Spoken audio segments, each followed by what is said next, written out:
Paris has been considered the global fashion capital for centuries.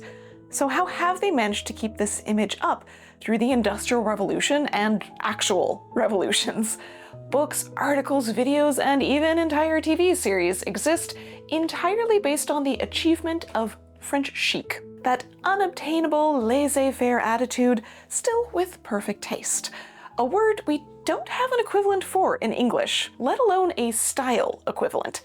As American designer Elizabeth Hawes wrote, "All really beautiful clothes are designed in the houses of the French couturiers, and all women want those clothes." Even today, the majority of major couture brand names are French, but the survival of chic has been more than a little unsteady over the decades. In fact, if not for the actions of a few determined designers over the years, the infamous French chic may never have existed. So how did France become the home of couture? And how did it survive into the modern world? Well, first we need to understand the term haute couture. Going back to 1675 in France, the women-led sewing trades split off from the tailors. It happened around the same time in England, where women took on the term of mantua maker, eventually gown maker, then dressmaker. In French, couturier was used. More specifically, couturier en habit, for those that made women's clothing. Couture in modern French means to sew. Haute is close to heightened in English, basically just saying an elevated form of sewing. While it makes sense from a literal point of view, the use of haute couture as a phrase actually dates to the early 20th century. The differentiation wasn't needed until then, when a sudden surge of low-quality knockoffs threatened the reputation of French fashion. Turns out, they were equally concerned with the consequences, both environmental and economical, of filling the market with what we call fast fashion. Thankfully today we do have great options to find clothing with both quality and price. That's why I'm so happy that today's sponsor is ThredUp. As someone who often operates outside of the trend cycle and who just wants to find quality pieces that are in a style that works for me, it's so frustrating to go through entire seasons where I can't find anything that I need. And that's why I love ThredUp. ThredUp is a platform for secondhand clothing sales that has a massive range of options that is constantly updating. They recognize that it can be overwhelming today to find clothing that you love at a good price and that doesn't add to the fast fashion problem. While it's unrealistic to afford the custom-made couture clothing of the past now, ThredUp even has designer brand names, and some couture ones, at prices way below regular retail. Always wanted a Loewe purse? Less than a quarter of retail with great quality leather and construction. Or an Oscar de la Renta dress with carved buttons, 80% off estimated retail. If you're like me and looking for just the right piece for an event, they have such an easy search system. I managed to find this gorgeous silk and cotton dress from a designer in Spain, 68% off retail. Even for every day, they have the brands that I love and trust. There's a few things that got away in shopping over the years, and these pants from Madewell were on my list. At 64% off what I would have paid. And so many great finds from brands that I wouldn't have known existed. A golden yellow pin tuck silk blouse for 78% off retail? Yes, please, this is absolutely going to be a new wardrobe staple for me. My favorite part about ThredUp search features is that you can narrow it down not just by brand, style, or even size range, but they have a section for fiber content. If you just want to look for linen options for summer or natural fibers in general, that's an easy click. Shop hundreds of brands for a fraction of the price, all in one place. Tap my link to shop my ThredUp faves and find something special for any occasion. Thanks again to ThredUp for sponsoring this video.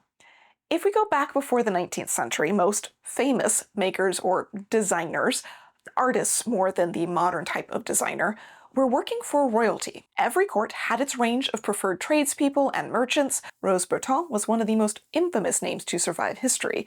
She worked as the marchande de mode for Marie Antoinette, essentially a stylist, directly a seller of fashion. She didn't make the gowns or accessories worn by the queen, but she did guide those that did. And that would have been a team of dozens working directly with her, and hundreds, if not thousands, indirectly. This wasn't just because Marie Antoinette was royalty, nor because they were in France. A massive manufacturing system supplied the numerous fashion trades, from tailors to gown makers to embroiderers, button makers, heel carvers, straw platers, and so many others. It supplied everyone, from the queen down to the common tradesperson. Everyone needed clothing, and the vast majority had it made to order. Fabric was expensive. Clothing making was not. No need for a shop to waste fabric hoping the right customer came along, and no need for the untrained to struggle to make it themselves when labor was so cheap. The rest relied on secondhand. For that reason, the fashion trades in all countries were absolutely massive.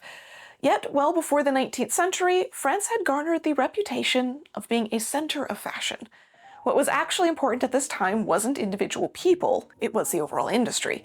France had spent centuries building up quality textile manufacturing and other fashion industries around the country, as well as worldwide trade and colonization that supported it, as had Britain, Italy, Spain, the Netherlands, and pretty much every European country. France just specialized in fine textiles, silk brocades and lizards, laces and trims, even fashionable cotton printing in the South. The Industrial Revolution and the 19th century would take many of those other nations in different directions, however. While factories, machinery, and mass production would become key parts of manufacturing in most regions, France was less adoptive of those techniques. Not that they didn't use them at all, they just continued to place importance on the highly skilled trades that already existed. Machines might be able to rapidly churn out regular wool fabric, but to make silk lace or fly fringe, that still took delicate handwork. It helped that wages remained low in France compared to other places, allowing export at reasonable prices regardless. France still managed to adapt to the changing times, however. They too encouraged larger manufacturers, especially textile-based, to produce in France. Likely the most prominent name of this time, Charles Frederick Worth, is famous because he made great use of the system and is the perfect example of how the French fashion industry grew.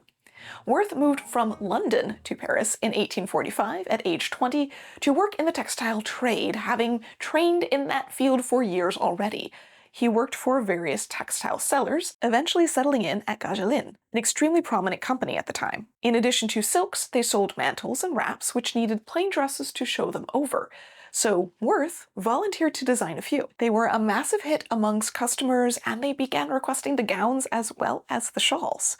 They were even showcased in the first two great exhibitions, 1851 in London and 1855 in Paris. Gagelin was hesitant to make dressmaking a major part of their company, however, so Worth left to open his own business in 1858. He quickly ended up with some connections to royalty, where he made his name in fashion, just like the stylists of old. More importantly than his design skills, however, Worth was always putting the textile industry first, not only in using high-quality fabrics, but in pushing how important those trades were. Having royalty wear locally made textiles was politically smart, and his assistance with their PR campaigns only solidified his position. It also meant that the textile and related fashion trades were pushed in front of the important names at the right time. While other nations left those trades to update and commercialize on their own, France put great stock in supporting them. The same mindset would extend to clothing production companies, as ready-made and a new type of made-to-order emerged in the middle of the 19th century, a way that had been found to keep up with international demand but local manufacture. Most manufacturers in other countries were moving away from the smaller shops filled with hand-sewing custom orders to large industrial facilities with machinery, specialized workspaces, and ready-made options. France didn't ignore this, but found their own way. The House of Worth, for example, relied on prefabricated parts, using the same base patterns over and over, and relying on decor and fabric over fussy patterning. It was the only way to manage the thousands of gowns needed for formal events that clumped together twice a year, in the autumn and spring, if that sounds familiar. All of this growth was made possible not only by technology in textiles and sewing, but more so in communication and travel. French manufacturing embraced these elements much more than mass production. In fact, one of the reasons why Worth has become well known as the originator of couture, despite not really being the first to do anything in particular is that he was the first president of la Chambre Syndicale des Couturiers, des Confectionneurs et des Tailleurs pour Dames et Filets. It was already a large enough industry to be organized, not just in the manner of a trade, as had been done for centuries with a rotating assemblage of shopmasters and workers, but as names and companies that would outlast the life of their creators. Worth's company passed down to his sons and even grandsons after his death in 1895, for example. This Syndicale would be powerful enough to change the path of French fashion in the coming years. It's easy to argue that without it, the trade would have broken apart and collapsed as it did in many other regions. They would be fighting their way through multiple government overhauls and wars, but first, they had to battle a new foe. A very big thing happened during the 1880s which would force fashion to change. Advertising. Companies began to showcase their wares outside of their small local regions as mail-order catalogs, with pictures, brought business and customer closer together. Even the simple act of labeling clothing became its own form of new advertisement.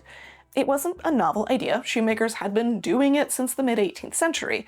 These labels were always somewhere discreet, inside of a pocket facing or on a waist tape, but they reminded the wearer of their maker and offered an early form of verifying authenticity. Less important with made-to-order perhaps, but with the looming shadow of ready-made being sold outside of a single shop front, being associated with poor quality knockoffs, was about to be a very big concern.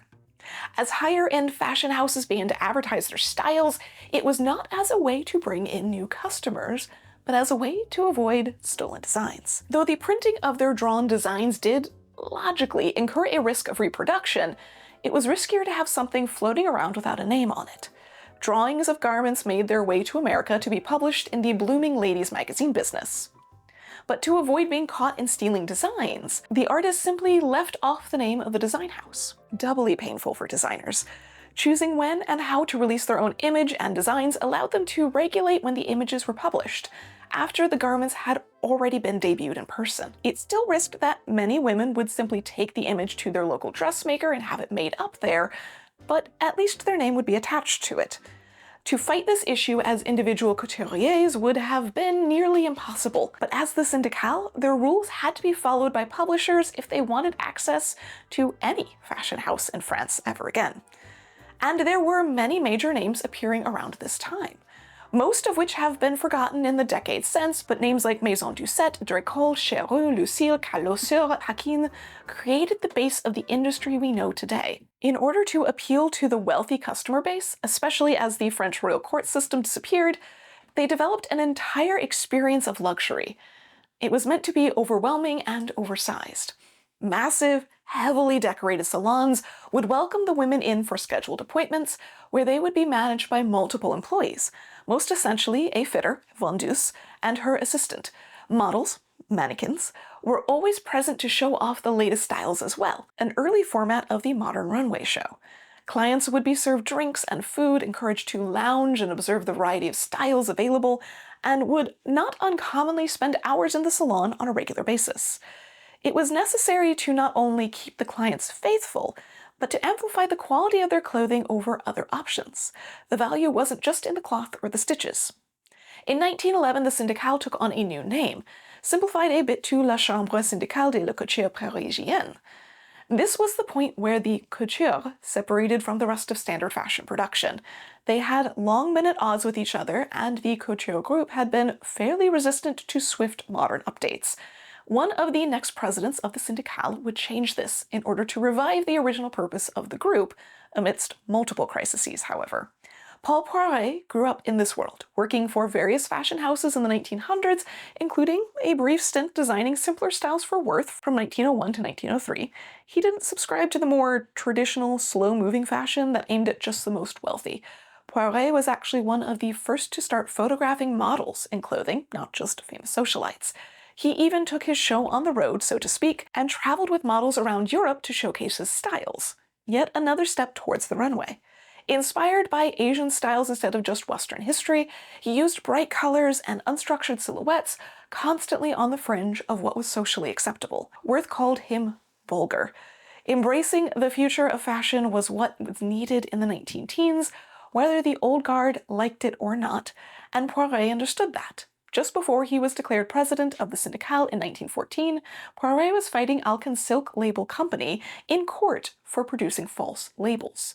He wasn't just defending his own brand, but every popular design house who was constantly being ripped off by copy houses. Shoddy replicas were one thing, but fake labels would bring down their reputations fast. In fact, copying had become an entire industry by that point.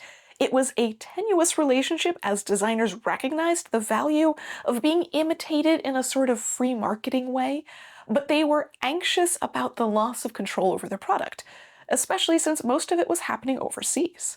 The US, in large part because they never had an industry in fine fashion production large enough to fight for, instead became the capital of mass production and of copying. As French names began to fill the pages of Vogue and Harper's Bazaar, even Women's Wear Daily, American women wanted their own taste of French chic. Most could not afford the trip to Paris, let alone the cost of a made-to-order garment, but unlike France, American department stores were ready to take advantage of this demand. The US fashion system revolved around a very democratic availability of affordable fashion, regardless of where you lived or how much money you made. That meant it had to be ready-made and mass-produced. No place for fine handwork and custom fit as an entire industry. Labor was too expensive and too untrained for that. American manufacturers had also discovered it was cheaper to simply copy the great design than to figure it out for themselves. Thus, one of Poiret's first decrees as president of the Syndicale was a document basically blaming the issues in Grande Couture on America. Large stores were not only stealing the designs, but were driving down prices and literally stealing both physical parts, like buttons and belts, as well as clients. It sounds kind of crazy, but in Fashion is Spinach, written by designer Elizabeth Hawes, she talks about how copy houses would gain access to garments. It was especially easy as by 1918, the design houses had begun to schedule all of their shows over the range of a week or so. Spring-summer debuted in February and autumn-winter debuted in August or September. In order to be ready for seasonal demand and be ahead of any other stores, these illegal copy houses would not only place sketch artists in the audience, but they would send in someone to try on every single outfit they'd be allowed to in the process of buying a few pieces immediately after a show. And it wasn't uncommon that they would cut off bits and pieces that they needed in the fitting room in order to reproduce it later. Apparently, one year Chanel was so ravaged, they refused to allow people to have access to separated belts after that. Poiret recognized how aggressive the copy industry was getting, pushed for restrictions on who was allowed into the houses, as well as additional fees for borrowing a garment to copy. Either way, copying was going to happen, might as well regulate it instead. This invitation, or really black book, system was meant to deter the manufacturers and journalists that did not follow the rules. During World War I, this even included restricting the mention of German-based fashion houses in articles. Poiret helped to bridge the years between the original couturiers and the next set that would come of age in the post-World War I era. Many of the old houses simply didn't survive the swift changes in style between 1910 and 1925.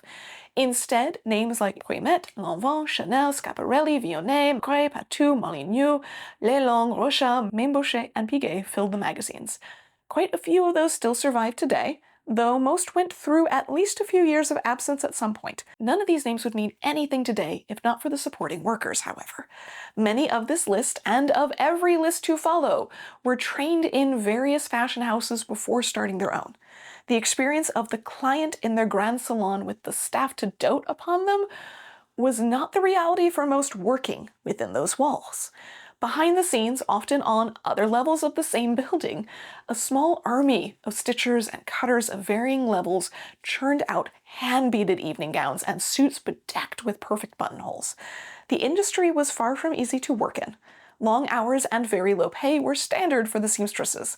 However, the Syndicale did make some advancements voluntarily in the early 20th century. Worth's son introduced pension and insurance at their company. His son, also a president of the group, added paid holidays in 1923. They also started up a school in 1927 so that training could be more consistent. Pay was still low, however, not just in the fashion industry, but for the working class in France in general.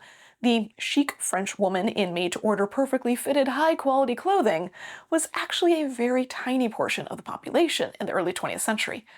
Most women wore a tailored suit or a black dress, simple and less subject to fast trends. The couture industry therefore depended on international business, not just local. The approach of global war threatened this international dependency in the late 1930s. Early on in the war, the Syndicale planned to move the industry to Biarritz, not unlike World War I, where many houses retreated to trendy coastal cities. Molyneux had a branch there, so Lelong, the Syndicale president at that time, Schiaparelli, Balenciaga, Patou, Haim, and Piguet met there to discuss how to move the industry once Paris was invaded. Unfortunately, the swift capitulation forced any British citizens to leave immediately, which included a good number of important people in the fashion industry, and there just wasn't enough time to organize the exodus. Lelong returned to Paris, where the Chambre Syndicale was promptly taken over by the Germans. They insisted the fashion industry be moved to Berlin and Vienna as part of the effort to bolster Germany as the center of art and design. But Lelong was able to argue that there were far too many tiny industries to support in Paris that could not be moved. Couture houses could not survive without those tiny shops selling supplies and specialized labor. The Germans thankfully relented, and the couture industry remained in Paris during the war, operating within a difficult set of regulations. The point of remaining open regardless was to keep people employed and the broader industry alive. While many of the designers were far from quiet about their distaste for the changing customers, as the shops filled with the wives of German officers and black market dealers, Dior remarking that they were the sort of people who would be shot when the liberation happens. Everything was done with the belief that the situation was only temporary, and that the long-term effects would outweigh the short-term frustrations. When the Germans did finally retreat, the fashion industry simply continued on. The only scandal had nothing to do with their customers, but their designs instead. There was some distaste from the British in particular, as the styles Paris was putting out were not nearly as pared down and adjusted to wartime rations as expected. They seemed more than a little extravagant and wasteful given the situation. It would only be a few years before that would become the desired goal, regardless of their neighbors' opinions. This is also the point in 1945 that the term Haute Couture was formally adopted and the Syndicale became La Chambre Syndicale de la Haute Couture. This allowed them to control exactly who would qualify as haute couture, or even just couture, thus regulating a sort of status within the industry.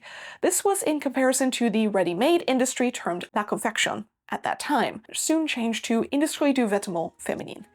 It wouldn't be long before those that qualified as haute couture realized their industry would die without adopting ready-made to some extent. The customer base for custom work was shrinking rapidly. Prêt-à-porter des couturiers was created instead and officially adopted in 1973, by which time many couture houses had an extensive ready-to-wear range.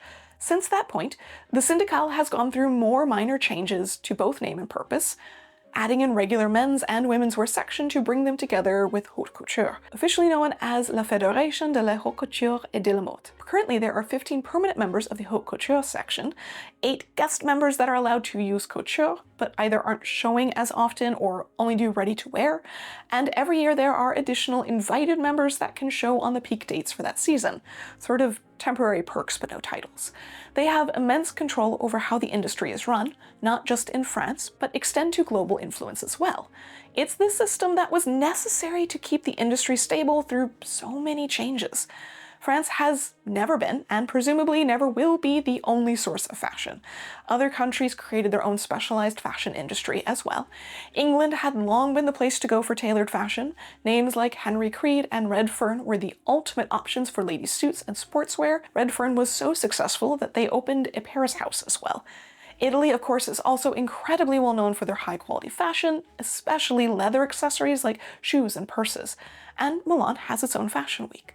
But no other country has placed so much constant importance on their fashion industry in quite the same way. Ironically, it's not so much that the design of clothing is truly French, so much as the way of life that makes up the industry is. Elizabeth Hawes pointed out that to be a French couturier did not require being born or raised in France. Building a business there, supporting the local industries, and following the system was what made famous designers like Schiaparelli, Worth, Mainbochet, Molyneux, and so many others French by French standards. Today, companies like Hermès recognize the importance of supporting a national structure of manufacturing, including schools, and continue to keep French fashion alive. We may not look to couture houses as our only or even main source of new ideas anymore, but the industry focus on quality craftsmanship is essential to support if we want to ease off fast fashion. I'm not saying go out and buy a haute couture piece next time you need a shirt, but appreciate the skilled craftsmen and the cost it inevitably takes to produce quality with fair wages. And maybe we can at least manage another century of haute couture. Thanks again to ThreadUp for sponsoring this video, and don't forget to tap my link and use code Rudolph50 for 50% off your first order.